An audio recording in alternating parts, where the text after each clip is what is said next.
We'd like to welcome you back now to Inside the 12. Pete Souza here alongside the Hooper, King McClure, Baylor great. Also joining us now to get us up to speed on the women's action, Big 12 insider and former college and pro player herself, Rachel Galligan. Rachel, thank you so much for joining us. Happy to be here with you guys, as always. Well, we got to start with the conference itself. Just looking at that scoreboard, it feels like a lot of these games, you can throw the records out the window because teams are coming to play no matter where they're ranked or what their record is. What makes the Big 12 so tough, Rachel? I think you have to look at the overall competitiveness and depth of this league. Every single conference game in the Big 12 feels like an NCAA tournament game. The Big 12 is one of two leagues that has 81% of its teams in the top 90 of the net. You've got 5 teams ranked in the AP top 25. And with a variety of styles of play throughout the league, you just never know what can happen any given night. Let's jump into some of the standout performances this week. My Baylor Bears are on a roll right now. They knocked off number 22 Utah on Tuesday for their 4th straight win of the season. How have they been able to take their game to the next level? Well, there's no doubt Baylor's got some momentum right now. Like you said, 4 in a row, and that win over ranked Utah was really impressive from what they did on the defensive end of the floor, holding Utah to 17 points below their average and turning them over 21 times. And they did it without Little Paige Bugs. You had players really step up on both ends of the floor. Aaronette Vonleh was so efficient with 19 points on 9 of 12 shooting in just 21 minutes. Bella Fauneroy played all 40 minutes, finishing with a 17-point, 10-rebound double-double. Jada Walker had 12 assists. So it was just a really solid and complete performance across the board for Baylor. Yeah, let's get to some more upsets, right? A stunner in Stillwater this week. Houston holding on to upset number 24 Oklahoma State 79-76.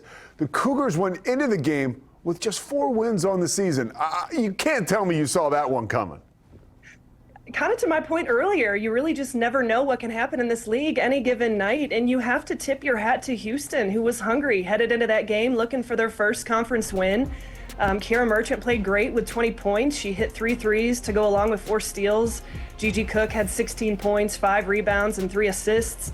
Lila Blair did a great job of facilitating with 7 assists. They were disruptive defensively. They forced Oklahoma State into 22 turnovers. So the Cougs really just put together a complete 40-minute effort, and they were able to withstand Oklahoma State's late fourth-quarter run. Yeah, well, the Big 12 has no shortage of players leaving their mark on the game this season, including some big-time players on TCU and Iowa State.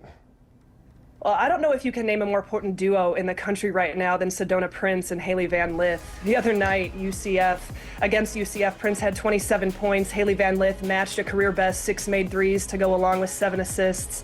Sedona Prince leads the country in blocks at 3.5 per game, and Haley Van Lith is the only Division I player averaging 18 points, 6 assists, and 4.5 rebounds per game.